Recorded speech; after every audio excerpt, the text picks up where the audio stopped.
काही लोक वयाबरोबर शहाणे होतात आणि काही फक्त म्हातारे.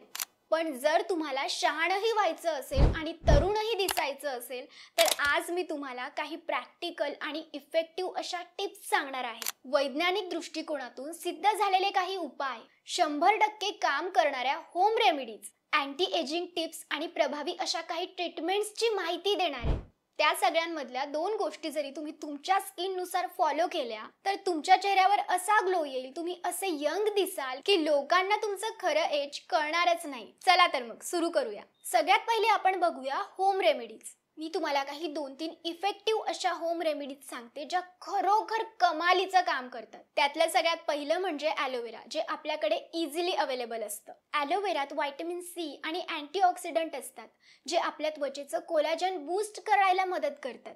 ॲलोवेरा सनबर्नसाठी तर इफेक्टिव्ह असतोच, त्याचबरोबर त्याचे अजूनही बरेच फायदे असतात. म्हणून तुम्ही रोज रात्री ॲलोवेराचं अर्क जे असतं ते तुमच्या चेहऱ्यावर अप्लाय करू शकता आणि काही दिवसातच तुम्हाला तुमच्या स्किनवर इफेक्ट दिसायला लागेल. दुसरी home remedy, banana face mask. बनानामध्ये व्हिटॅमिन ए आणि ई असतं जे स्किनला हायड्रेटेड ठेवतं, रिंकल्स कमी करतं. काय करायचं, बनाना मॅश करायचा, त्यात थोडं हनी घालायचं, मिक्स करून 20 मिनिटं आपल्या चेहऱ्यावर अप्लाय करायचं. त्यानंतर बघा तुमच्या स्किनला कशी एक वेगळी शाईन येईल ते. हा मास्क तुम्ही वीकमधून एकदा किंवा 2दा ट्राय करू शकता. पुढची home remedy, green tea ice cubes. Green tea बनवून ती आईस ट्रे मध्ये ठेवून फ्रीज करा आणि ते आईस क्यूब्स रोज सकाळी तुमच्या चेहऱ्यावरून फिरवा.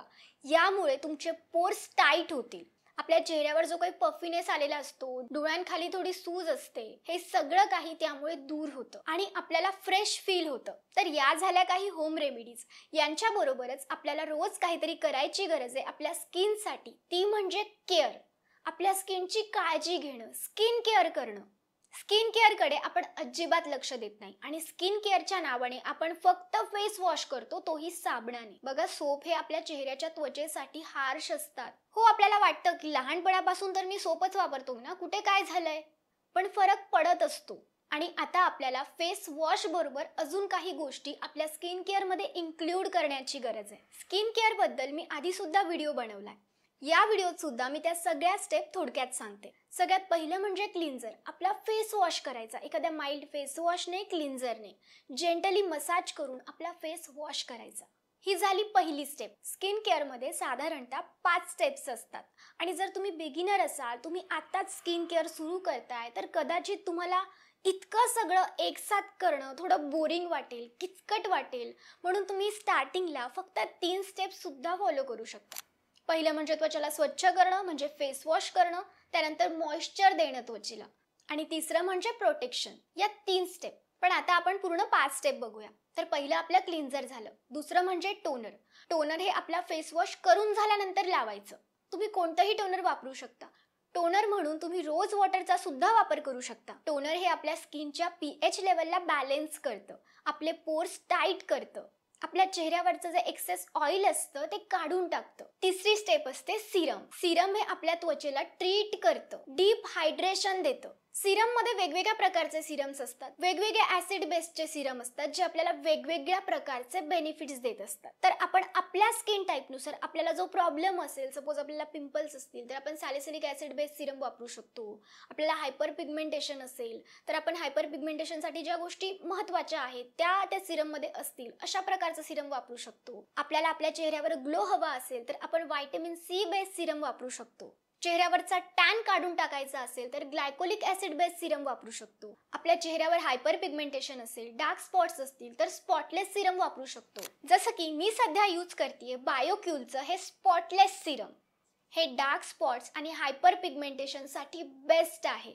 यात हे इंग्रेडियंट्स आहेत आणि यांचा बेस आहे काकाडू प्लम, बियरबेरी, आणि यांचा सोर्स आहे बियरबेरी प्लस बिडेन्स पिलोसा. आणि याची सगळ्यात चांगली गोष्ट म्हणजे हे सगळ्या स्किन टाईपला सूट करतं. आणि मला याची सगळ्यात जास्त आवडणारी गोष्ट म्हणजे याचं टेक्स्चर, जे नॉन स्टिकी आहे.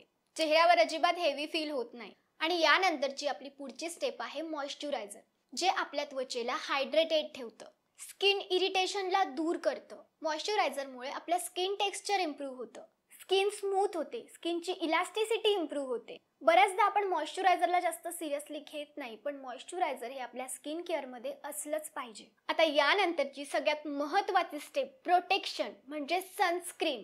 आपल्या स्किनला सन एक्सपोजर पासून प्रोटेक्ट करणं खूप जास्त गरजेचं असतं, कारण आपल्याला स्किनचे सगळ्यात जास्त प्रॉब्लेम्स हे त्याचमुळे होतात. आणि प्री मॅच्युअर एजिंगचा प्रॉब्लेम सुद्धा सनरेज मुळेच होतो, हे प्रूव्ह झालंय. आणि सनस्क्रीन ही प्री मॅच्युअर एजिंगला दूर ठेवते. यूव्ही रेज इलास्टिन फायबर आणि कोलॅजनला डॅमेज करतात, ज्यामुळे आपलं कोलॅजन बूस्ट होत नाही. मग आपल्याला wrinkles, dark spot, loss elasticity यासारखे प्रॉब्लेम्स होतात. आपण लवकर खूप जास्त एजचे दिसायला लागतो, आणि जर ते आपल्याला नको असेल तर आपण सनस्क्रीन आपल्या स्किन केअर मध्ये ऍड केलीच पाहिजे. सनस्क्रीन ही स्किन कॅन्सरच्या रिस्कला सुद्धा कमी करते. याचबरोबर त्वचेला वीक मधून एकदा किंवा दोनदा एक्सपोलिएट करणं सुद्धा महत्त्वाचं आहे, कारण आपण स्किन केअर करतोय, रोज चेहऱ्यावर एवढ्या गोष्टी लावतोय. मग एक्सपोलिएशनने ज्या काही डेड स्किन सेल्स असतात आपल्या स्किनवरच्या त्या नाहीशा होतात, निघून जातात. आणि मग आपण जे प्रोडक्ट्स आपल्या चेहऱ्यावर लावतो ते व्यवस्थितपणे त्वचेमध्ये जातात आणि आपल्याला बेनिफिट असे छान होते. पण लक्षात ठेवा, रोज रोज त्वचेला एक्सपोलिएट करू नका. आठवड्यातून फक्त एकदा किंवा दोनदा एक्सपोलिएट करा. त्याचबरोबर एक अजून इफेक्टिव्ह गोष्ट असते फेशियल मसाज. तुम्ही रोज रात्री झोपताना तुमच्या चेहऱ्यावर मसाज करू शकता. त्यासाठी तुम्ही कोणतंही एखादं ऑइल सुद्धा वापरू शकता.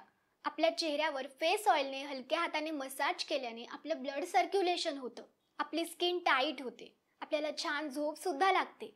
म्हणून तुम्ही तुमच्या नाईट रुटीनमध्ये एखादं फेस ऑइल ऍड करा, जसं की बायोक्यूलचं renew anti ageing face oil. Biocule renew anti ageing face ऑइलमध्ये हे नॅचरल इन्ग्रेडियंट्स आहेत.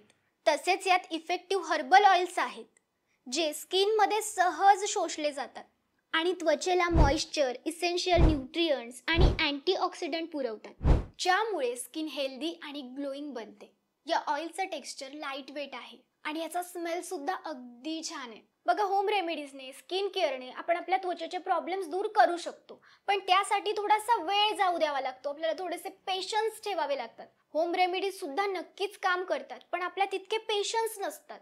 आपण सुरू करतो आणि ती गोष्ट कधीच पूर्ण करत नाही. आणि काही जणांना कंटाळा येतो होम रेमेडीज करायला, की कशाला काही मी मिक्स करू आणि मग ते माझ्या चेहऱ्यावर लावू आणि वाट बघू. त्यांना त्या गोष्टी अजिबात आवडत नाही. आणि काही जणांना इन्स्टंट रिझल्ट हवे असतात, मग त्यांच्यासाठी असतात ट्रीटमेंट्स. मी तुम्हाला काही पॉप्युलर ट्रीटमेंट सांगते.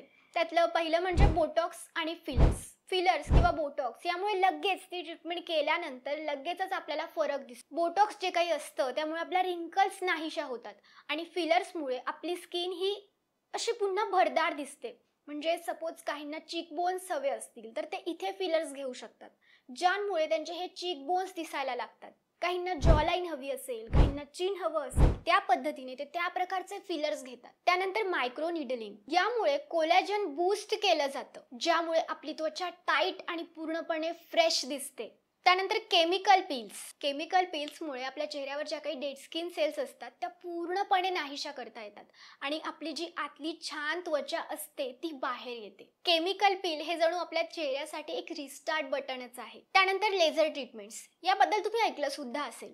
जर तुमचा स्किन टोन बदलला असेल किंवा तुम्हाला रिंकल्स असतील, एखादा चेहऱ्यावर स्पॉट असेल, तर तो लेझरद्वारे काढला जातो. तर या अशा काही ट्रीटमेंट्स असतात ज्या आपल्याला लगेच रिझल्ट्स देतात, पण त्या खूप एक्सपेन्सिव्ह असतात. आणि यंग दिसणं हे फक्त ट्रीटमेंट्सवर नाही, तर आपल्या लाईफस्टाईलवर, आपल्या डेली हॅबिट्सवरही अवलंबून असतं. आणि कोणतेही उपाय असो, होम रेमेडीज असो, आयुर्वेदिक उपाय असो, स्किन केअर करणं असो, सातत्य गरजेचं असतं. आपण जर एखादी गोष्ट सातत्याने केली तर आपल्याला जे हवं ते नक्कीच होतं. म्हणून stay consistent and stay glowing. तर यंग दिसण्यासाठी या व्हिडिओमधली कोणती मेथड तुम्हाला खूप जास्त आवडली आणि यातली कोणती अशी मेथड होती का जी तुम्हाला आधीपासून माहिती होती, किंवा अशी एखादी गोष्ट जी तुम्ही वापरताय, तुम्ही फॉलो करताय, तर ती मला कमेंट करून नक्की सांगा. आणि बायोक्यूलच्या प्रोडक्ट्सची लिंक डिस्क्रिप्शनमध्ये दिली आहे.